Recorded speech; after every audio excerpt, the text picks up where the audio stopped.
باللہ السمیع العلیم من الشیطان اللعین الرجیم بسم اللہ الرحمن الرحیم الحمدللہ رب العالمین وعاقبۃ للمتقین الصلاۃ والسلام علی اشرف الانبیاء خیر المرسلین اولین و آخرین وآلہ الطیبین الطاہرین المعصومین المظلومین وشفیع نبینا وطبیب نفوسنا مولانا حبیب الہی سیدنا الممجد وبشیرنا المسدد ونذیرنا المؤید المصطفى الامجد والمحمود الاحمد بالقاسم محمد صلی اللہ علیہ وآلہ وسلم۔ معزز مومنین و مومنات، گناہان کبیرہ کے سلسلے میں آج ہم گفتگو کریں گے چوتھے نمبر پر۔ فہرست میں جو چوتھے نمبر پہ گناہ کبیرہ ہے وہ ہے قتل نفس۔ قتل نفس کسی بھی انسان کا قتل۔ گناہ کبیرہ میں اس شخص کا قتل جس کو خداوند عالم اور رسول خدا صلی اللہ علیہ وسلم نے جان سے مارنے کا حکم نہ دیا ہو۔ قتل انسان کے گناہ کبیرہ ہونے کی دلیل وہ مستند روایات ہیں جو کتاب کے آغاز میں بیان کی گئی ہے۔ اس کے علاوہ قرآن مجید میں صراحت کے ساتھ قاتل نفس کے لیے عذاب کا وعدہ دیا گیا ہے۔ سورہ نساء کی آیت 93 میں ارشاد رب العزت ہو رہا ہے، اور جو شخص کسی مومن کو جان بوجھ کر مار ڈالے اس کی سزا دوزخ ہے اور وہ ہمیشہ اس میں رہے گا۔ اس پر خدا اپنا غضب ڈھاتا ہے اور لعنت کی ہے اور بڑا سخت عذاب تیار کر رکھا ہے۔ یعنی اس آیہ مبارکہ میں اللہ رب العزت نے قتل نفس کی 5 سزائیں قرار دی ہیں۔ پہلی جہنم، دوسری جہنم میں ہمیشہ رہنا، تیسری غضب خدا میں گرفتار ہو جانا، چوتھی خدا کی لعنت، اور پانچواں عذاب عظیم۔ یعنی ایک انسان کے قتل پر اللہ نے 5 سزائیں اس آیہ مبارکہ میں بتائی ہیں، کیونکہ مسلمان کا خون اور مال محترم ہے۔ حجۃ الوداع کے موقع پہ رسول خدا صلی اللہ علیہ وآلہ وسلم نے اپنے خطبے میں ارشاد فرمایا تھا کہ لوگوں، مسلمانوں کا خون بہانا حلال نہیں ہے، اسی طرح ان کی مرضی کے بغیر ان کے مال پر تصرف کرنا جائز نہیں ہے، بس اپنے آپ پر ظلم نہ کرنا اور میری موت کے بعد دوبارہ کفر کی طرف نہ پلٹ جانا۔ اسی طرح ارشاد رب العزت ہے کہ ایک انسان کا قتل تمام انسانیت کا قتل ہے۔ ایک انسان کا قتل تمام انسانیت کا قتل ہے۔ اسی طرح سے ایک انسان کی جان بچانا تمام انسانیت کی جان بچانے کے برابر ہے۔ خودکشی کو بھی قتل کہا گیا ہے، کیونکہ یہ جو انسان کی جان ہے یہ اللہ کی امانت ہے، یہ زندگی اللہ کی امانت ہے، اور جب اس امانت میں خیانت کی جاتی ہے، یعنی اپنے آپ کو مارا جا رہا ہے، تو ہم ایک امانت میں خیانت کر رہے ہیں، ایک نفس کا قتل کر رہے ہیں، چاہے وہ ہمارا اپنا ہی نفس کیوں نہ ہو۔ یہ بھی قتل کے زمرے میں آتا ہے، اس کی بھی جواب دہی بروز محشر اللہ کی بارگاہ میں ہوگی۔ اسی طرح سے قاتل مسلمان حالت میں نہیں مرتا۔ جب کسی کا کوئی قتل کر دیتا ہے اور جب اس قاتل کا آخری وقت آتا ہے، اس کے لیے ہمیں احادیث سے ملتا ہے۔ امام جعفر صادق علیہ السلام فرماتے ہیں کہ قاتل کے مرتے وقت اس سے کہا جاتا ہے کہ جس حالت میں مرنا چاہتے ہو مرو، پسند کرو، یعنی کہ اگر تم چاہو تو یہودی ہو کر مرو، تم چاہو تو مسیحی ہو کر مرو، تم چاہو تو مجوسی ہو کر مرو۔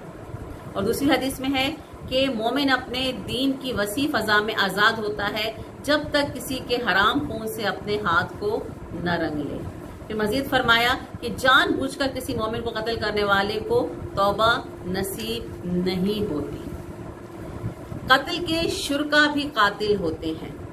اسی حدیث میں امام جعفر صادق علیہ السلام ارشاد فرماتے ہیں کہ جناب رسول خدا صلی اللہ علیہ وآلہ وسلم سے عرض کیا کہ ایک شخص مسلمان مارا گیا ہے اور اس کی لاش گلی میں پڑی ہوئی ہے۔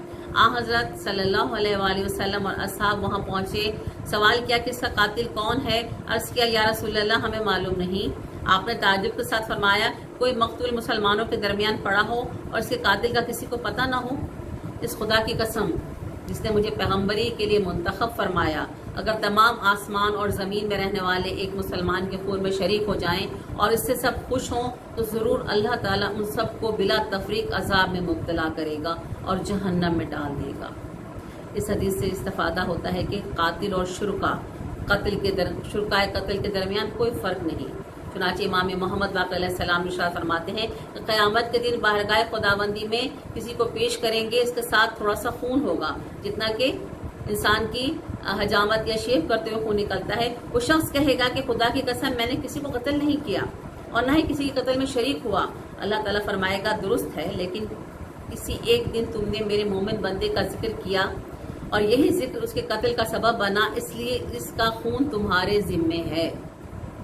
حضرت امام رضا علیہ السلام سے روایت ہے کہ اگر کوئی مشرق میں مارا جائے اور مغرب میں رہنے والا اس قتل پر راضی ہو جائے تو گویا وہ اس کے قتل میں شریک ہے۔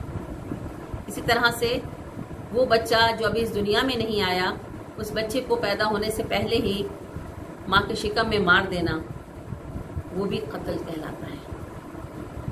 اس کے لیے کہا گیا ہے کہ قاتل اگرچہ ماں باپ ہی کیوں نہ ہو، یعنی اگر ماں باپ نہیں چاہتے کہ یہ بچہ دنیا میں آئے، لیکن اس بچے کا وجود ماں کے شکم میں آ چکا ہے اور اس کو کسی بھی طریقے سے مارا جا رہا ہے تو وہ بھی قتل نفس کے زمرے میں آتا ہے، اور وہ مارنے والے چاہے ماں باپ ہی کیوں نہ ہو، قاتل کہلائے جائیں۔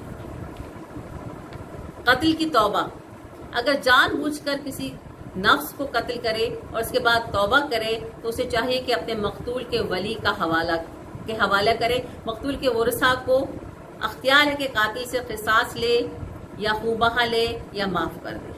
معاف کرنے کی صورت میں یعنی اسے قتل نہ کرے تو قاتل پر 3 چیزوں کی واجب ہوتی ہے کہ یا تو وہ ایک بندہ راہ خدا میں آزاد کرے، 60 مسکینوں کو پیٹ بھر کے کھانا کھلائے، 60 روزے متواتر رکھے۔ اگر بندہ آزاد کرنا دسترس میں نہ ہو تو باقی 2 کفارے ساقط نہیں ہوتے۔ اور دوسری بات کہ غلطی سے کسی قتل کرنے کی صورت میں بھی مقتول کے سرپرستوں کو دیا ادا کرنا واجب ہے، لیکن اس صورت میں جبکہ مقتول کے ولی اسے معاف کر دے۔ یعنی قتل نفس بہت بڑا گناہ ہے، گناہ کبیرہ ہے، اور کسی ایک انسان کا قتل پوری انسانیت کا قتل ہے، اور ہر مومن مسلمان کی جان مال دوسروں کے لیے حرام قرار دے دی گئی ہے۔ اللہ رب العزت میں توفیق عطا فرمائے کہ ہم ہر قسم کی گناہ کبیرہ اور صغیرہ سے اپنے آپ کو بچائیں، اور بروز محشر خدا کی بارگاہ میں جب جائیں تو ہمارے ذمے کوئی ایسا گناہ نہ ہو۔ آمین یا رب العالمین۔ وما علینا الا البلاغ المبین۔ اللہم صلی علی محمد وآل محمد وعجل فرجہم اجمعین برحمتک یا ارحم الراحمین۔